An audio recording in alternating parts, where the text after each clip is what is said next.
السلام عليكم ورحمة الله وبركاته.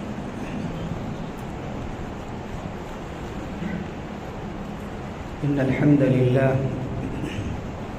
نحمده ونستعينه ونستغفره ونعوذ بالله من شرور أنفسنا ومن سيئات أعمالنا. من يهده الله فلا مضل له ومن يضلل فلا هادي له. ونشهد أن لا إله إلا الله وحده لا شريك له ونشهد أن سيدنا ونبينا محمدا عبده ورسوله. أما بعد فأعوذ بالله من الشيطان الرجيم. بسم الله الرحمن الرحيم. يا أيها الذين آمنوا لا يسخر قوم من قوم عسى أن يكونوا خيرا منهم ولا نساء من نساء عسى أن يكن خيرا منهن ولا تلمزوا أنفسكم ولا تنابزوا بالألقاب بئس الاسم الفسوق بعد الإيمان ومن لم يتب فأولئك هم الظالمون. وقال النبي صلى الله عليه وسلم المسلم من سلم المسلمون من لسانه ويده والمهاجر من هجر ما نهى الله عنه أو كما قال عليه الصلاة والسلام. حضرات گرامی، یہ ہمارے لیے اللہ تعالیٰ کا خاص فضل ہے اور احسان ہے کہ اس نے ہمیں ایسا دین عطا فرمایا کہ جس پر عمل کرنے کے ذریعے نہ صرف ہم اپنی ذات کو فائدہ پہنچاتے ہیں بلکہ اگر حقیقی معنی میں اس دین کے اخلاق اور ادب پر پوری طرح عمل کیا جائے تو ہم ہر شخص کے لیے رحمت بن جاتے ہیں، ہر چیز کے لیے رحمت بن جاتے ہیں، سراپا رحمت ہو جاتے ہیں. اور حضور اکرم صلی اللہ علیہ وسلم کو رحمت للعالمین بنا کر بھیجا گیا. ہم میں سے ہر فرد ان کی امت میں ہے. ہمارا کردار، ہمارے اخلاق، ہمارے معاملات اور اوصاف ایسے ہونے چاہیے کہ جن سے خوشبو آئے تو اس بات کی کہ رسول اکرم صلی اللہ علیہ وسلم کی سنتوں کا فیضان ہو، اس کا عطر ہو، جو پورے معاشرے کو اپنی خوشبو سے معطر کر دے اور ہر شخص کو راحت پہنچائے. اسلام میں جیسے 5 اس کے ستون ہیں، پلرز ہیں، ویسے ہی اسلام کے عمل کے اعتبار سے 5 شعبے بھی ہیں. اعتقاد اور عمل کے اعتبار سے ایک شعبہ عقیدے کا ہے، دوسرا عبادات کا ہے، تیسرا معاملات کا ہے، چوتھا اخلاق کا ہے اور 5واں شعبہ معاشرت کا ہے.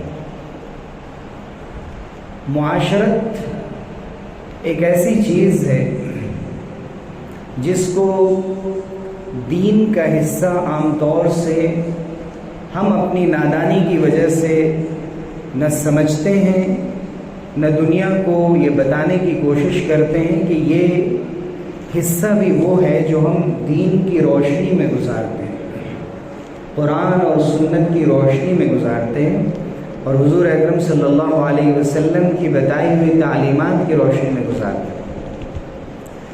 اس دنیا میں انسان اکیلا نہیں رہ سکتا اور نہ اس بات کو پسند کیا گیا ہے کہ وہ تنہا زندگی گزارے، بلکہ اللہ تعالیٰ نے اس کے لیے معاشرہ بنایا ہے، ایک سوسائٹی بنائی ہے، ہر شخص کو ایک دوسرے کے ساتھ جوڑ دیا ہے. اس لیے کسی نے کہا ہے کہ انسان سماجی حیوان ہے، بغیر سماج کے، بغیر لوگوں کے وہ زندہ نہیں رہ سکتا. اور اس لیے بھی اسے اس بات کا پابند بنایا گیا اور اس کی ترغیب دی گئی کہ وہ ہر طرح کے مزاج کے لوگوں کو برداشت کرنا سیکھیں. اور خود اگر اپنے مزاج میں اپنے اخلاق میں کوئی خرابی ہے تو اس سے لوگوں کو بچائے اور محفوظ رکھے۔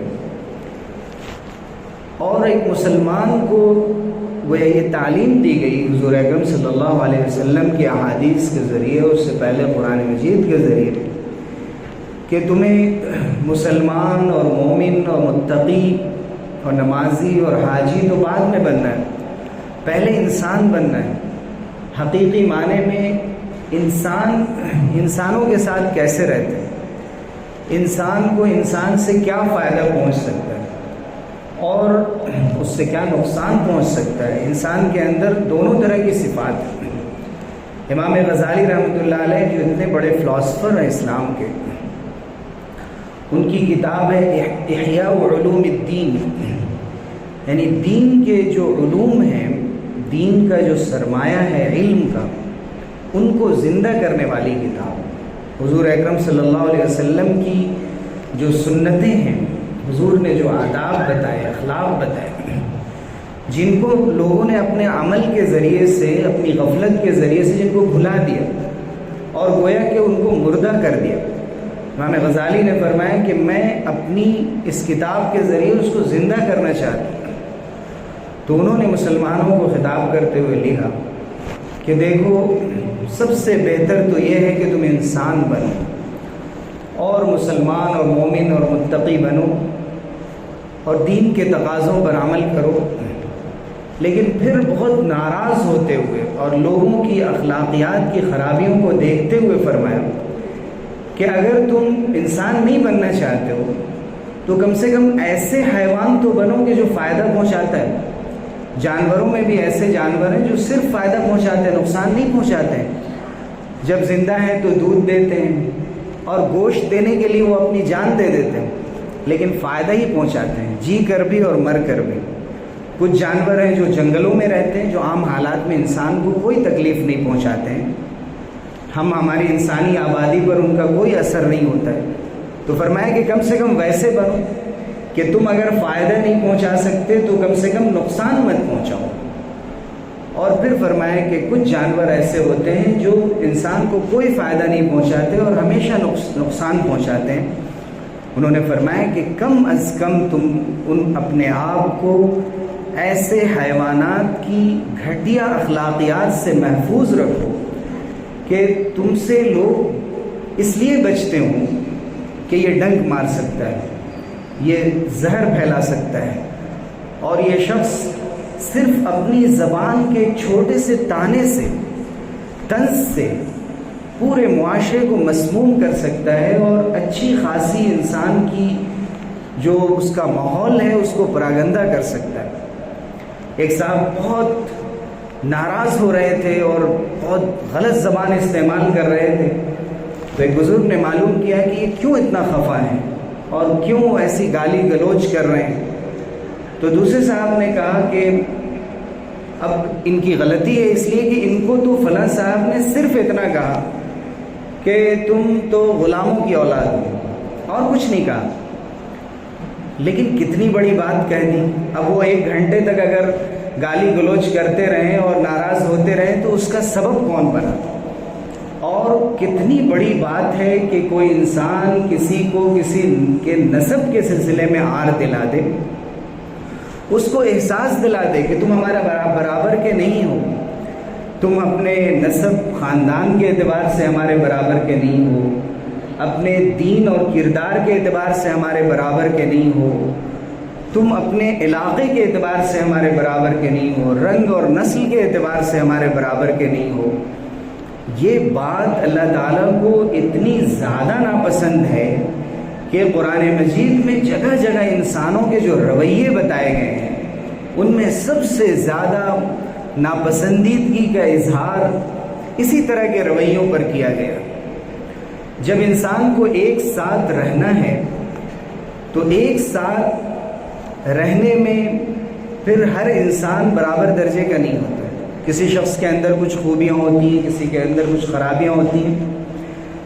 انسان اور مسلمان اس بات کا پابند بنایا گیا ہے کہ وہ جتنی اہمیت اپنی نمازوں کو دیتا ہے اتنی اہمیت اس بات کو بھی دے کہ میری زبان سے، میرے کسی عمل سے کسی کو تکلیف نہ پہنچے۔ اسی کو کہتے ہیں معاشرت۔ معاشرت کے معنی یہی ہوتے ہیں کہ ہم جب لوگوں کے ساتھ زندہ رہنے کے محتاج ہیں اور ضرورت مند ہیں، ہماری زندگی ہم چاہیں نہ چاہیں کم یا زیادہ لوگوں کے ساتھ گزرتی ہے، گھر کے اندر ہو، مسجد میں ہو، بازار میں ہو، دفتر میں ہو، سڑکوں پر ہو، جہاں کہیں بھی ہو، لوگوں سے ہمارا سامنا ہوتا ہے، اور اس معاشرے سے سامنا ہوتا ہے جہاں ہم رہ رہے ہیں۔ ایسا نہیں ہے کہ ہم رہتے کہیں اور ہیں اور اپنے آپ کو اس معاشرے سے ہم آزاد کر لیں اور کسی اور فضا میں ہم زندگی گزارنے لگیں۔ جتنی زیادہ بھی آن لائن دوستیاں ہو جائیں اور سوشل میڈیا کے ذریعے سے پوری دنیا سے ہم کنیکٹ ہو جائیں، اپنے پڑوسی سے سامنا تو پڑنا ہی ہے، اور اپنے خاص دوستوں سے اور رشتہ داروں سے سامنا تو ہوتا ہی۔ اب ایسے میں یہ غور کرنے کی ضرورت ہوتی ہے کہ جب ایک دوسرے سے سامنا ہو تو ہمارا رویہ کیا ہو، ہمارا طرز کیا ہو، ہم کیسے لوگوں کی تکلیفوں پر صبر کریں اور اپنی ذات سے کسی اور کو تکلیف نہ پہنچنے دیں۔ حضور اکرم صلی اللہ علیہ وسلم نے حضرت ابو ذر غفاری رضی اللہ عنہ کو بہت سی باتیں بتائیں۔ ایک موقع سے جب انہوں نے پوچھا کہ کون سا عمل افضل ہے، انہوں نے بتایا حضور اکرم صلی اللہ علیہ وسلم نے کہ یہ عمل بھی صدقہ ہے، یہ بھی صدقہ ہے۔ پھر اخیر میں آپ نے فرمایا کہ اگر کچھ نہیں کر سکتے تو کم سے کم یہ کرو، تکف شرک عن الناس، کہ اپنی برائی سے، اپنی غلط عادتوں سے، اپنے ہاتھ اور اپنی زبان سے لوگوں کو بچا لو۔ کم سے کم اتنا کر لو کہ ان کو بچا لو، تم اپنی غلط عادتوں سے ان کو نقصان مت پہنچنے دو۔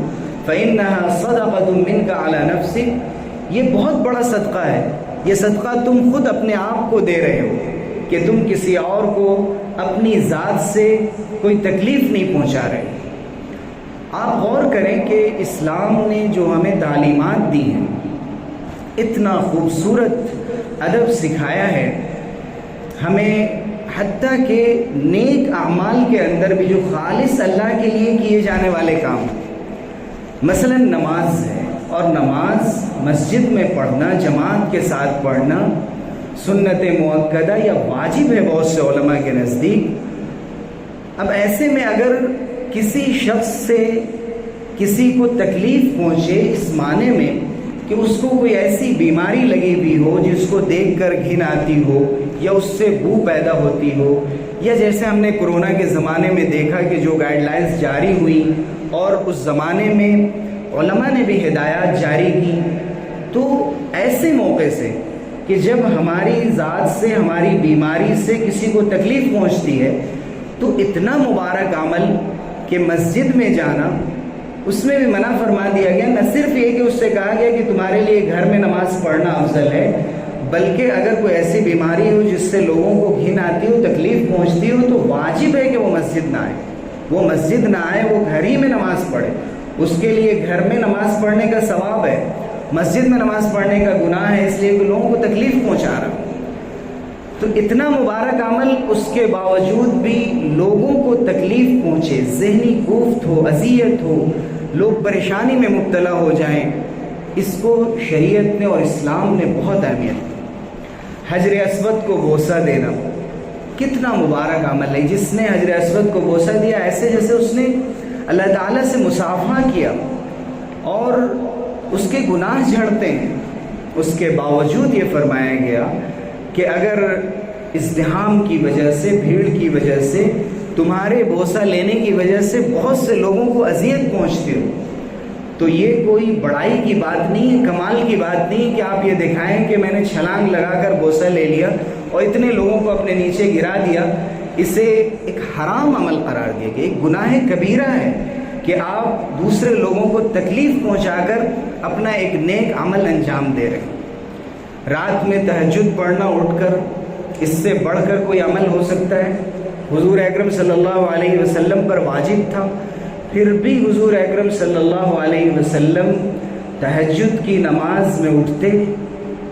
باہر والوں کو چھوڑیے، پڑوسیوں کو چھوڑیے، حضرت عائشہ رضی اللہ عنہ فرماتی ہیں کہ میرا بھی خیال فرماتے تھے کہ کہیں میری نیند نہ ٹوٹ جائے، ان کے اٹھنے کا وقت الگ ہوگا، کسی وجہ سے ان کو نہیں اٹھنا ہوگا، تو یہ نہ کیا جائے کہ ہم بیوی ہے یا بچے ہیں تو یہ تو گھر کے لوگ ہیں، ان کو اگر تکلیف پہنچے تو کیا حرج ہے۔ حضور اکرم صلی اللہ علیہ وسلم نے اس کا خیال فرمایا اور اپنے عمل کے ذریعے سے، حالانکہ اتنے بڑے گھر نہیں ہوتے تھے، چھوٹا سا مکان، صحیح بخاری میں بار بار یہ روایت دہرائی گئی ہے کہ حضور اکرم صلی اللہ علیہ وسلم جب تہجد میں سجدے میں جاتے تو حضرت عائشہ صدیقہ رضی اللہ عنہ وہیں سامنے لیٹی ہوئی ہوتی تھی اور کبھی آپ کا ہاتھ ان کے اوپر پڑ جاتا تھا۔ اتنا چھوٹا کمرہ، اتنی چھوٹی سی جگہ، اس کے باوجود بھی حضور اکرم صلی اللہ علیہ وسلم اس بات کا اہتمام فرماتے تھے کہ ان کی نیند نہ ٹوٹے اور ان کی نیند میں خلل واقع نہ ہو۔ آج ہم ایک ایسے دور میں جی رہے ہیں کہ کسی کی پرواہ نہیں رہ گئی۔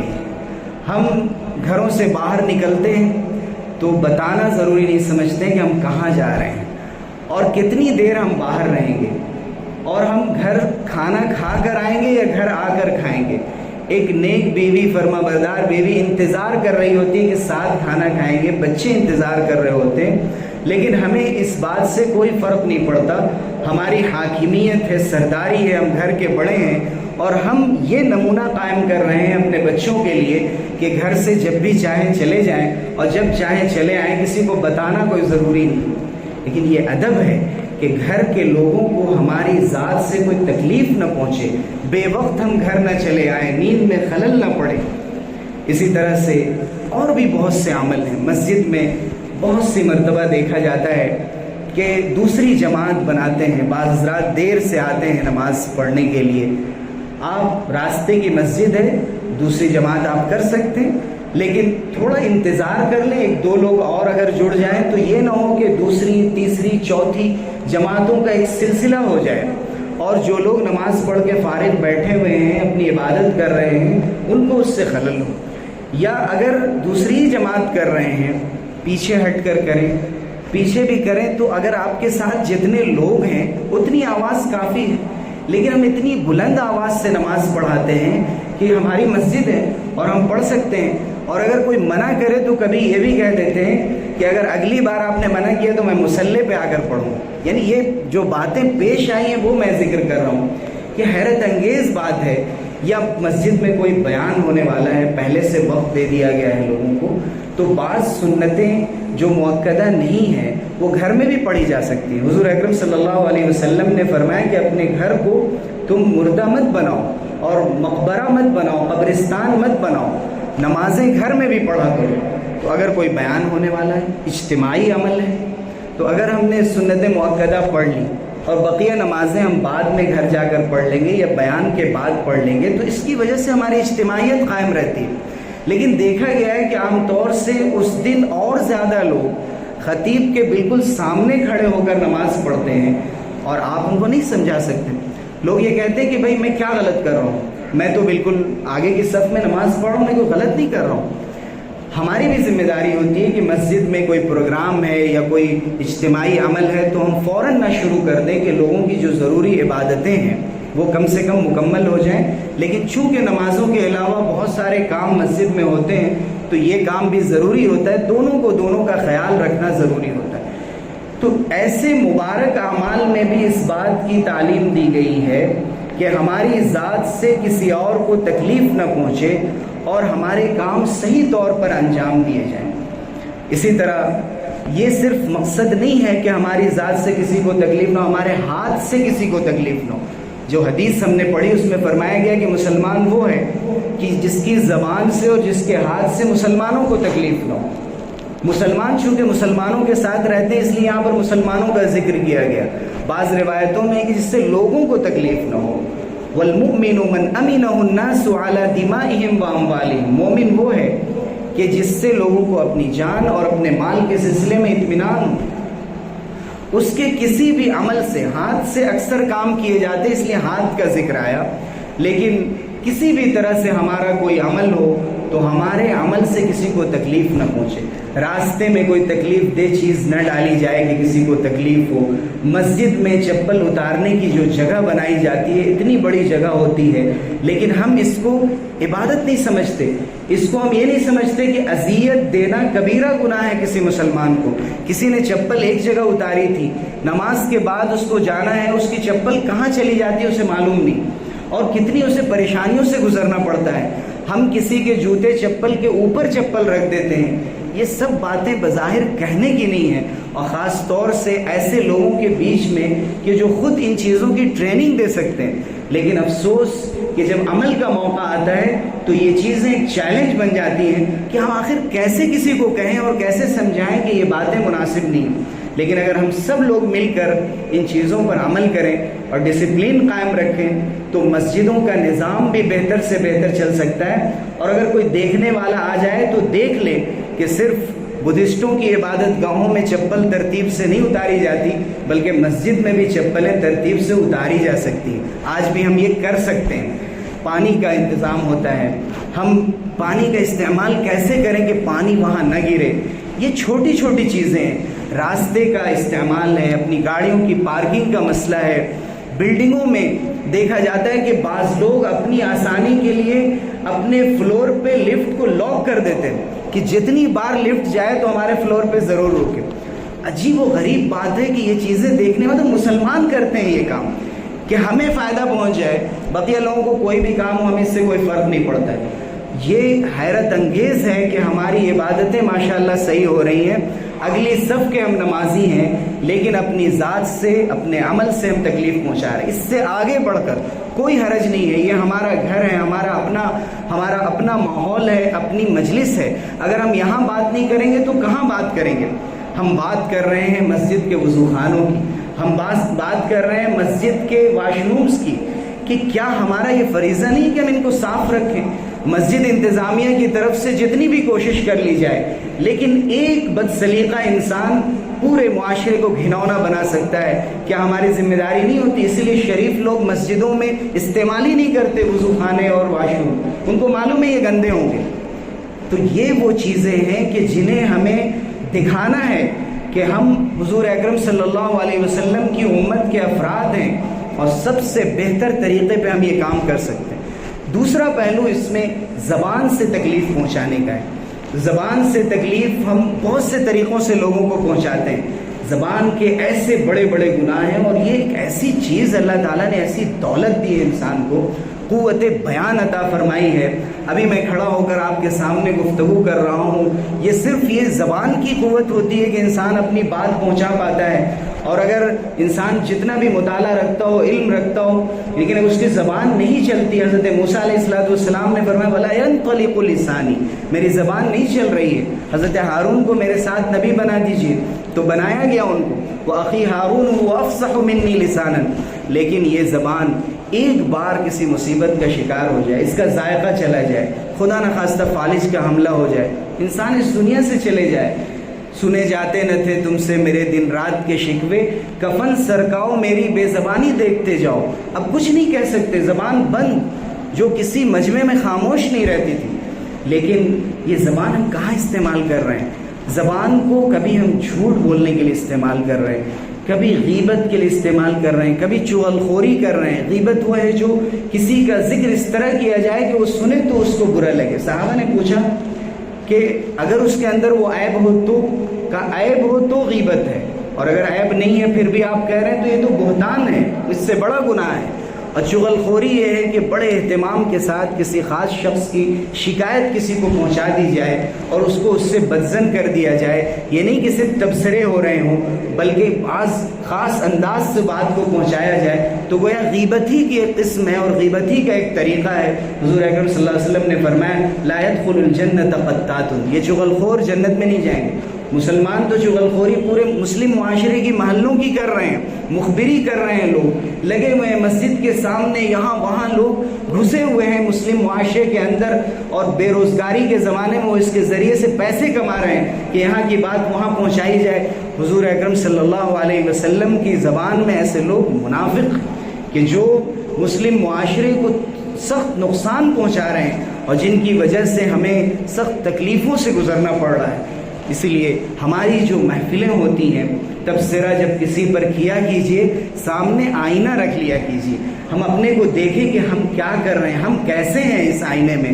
اور کسی کا بھی تذکرہ چل رہا ہو، جب یہ عادت ہوتی ہے تو نہ صرف یہ کہ گھروں میں اور بازاروں میں یہ غیبتیں ہوتی ہیں، بلکہ یہ غیبتیں پھر مسجدوں کے اندر بھی ہونے لگتی ہیں۔ جب بات نکلتی ہے تو ہمارے عمل سے پھر دوسروں کو تکلیف پہنچتی ہے، اور اس کی شناعت کتنی بڑھ جاتی ہے کہ مسجد میں بیٹھ کر بھی انسان کسی دوسرے کے بارے میں بات کرے۔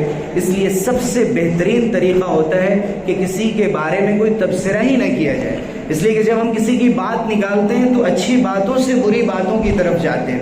اس لیے حضور اکرم صلی اللہ علیہ وسلم نے سخت ناپسند فرمایا کہ ہماری زبان سے کسی اور کو تکلیف پہنچے۔ یہ تکلیف اس طرح بھی پہنچ سکتی ہے کہ ہم کہتے ہیں ہم غیبت نہیں کرتے، جو بات بھی کہنی ہوتی ہے ہم لوگوں کے منہ کے سامنے کہتے ہیں، لیکن منہ کے سامنے کہنے کا بھی ایک طریقہ ہوتا ہے کہ آپ کسی کو بلا کر کنارے لے جا کر اس کو نصیحت کریں، اپنی کوئی بات کہیں کہ یہ بات اگر آپ یوں کرتے تو زیادہ بہتر تھا۔ کسی نے عصر کی نماز ہم نے دیکھا بالکل آخری وقت میں پڑھ رہا ہے، لوگوں سے کے سامنے یہ کہا کہ بھائی یہ تو منافق کی نماز ہے۔ حضور اکرم صلی اللہ علیہ وسلم نے فرمایا کہ جو عصر کی نماز اتنی دیر کر کے پڑھے تو منافق کی نماز پڑھا، بالکل مغرب کا وقت آنے والا ہے۔ کیا وہ شخص آپ کی بات مانے گا؟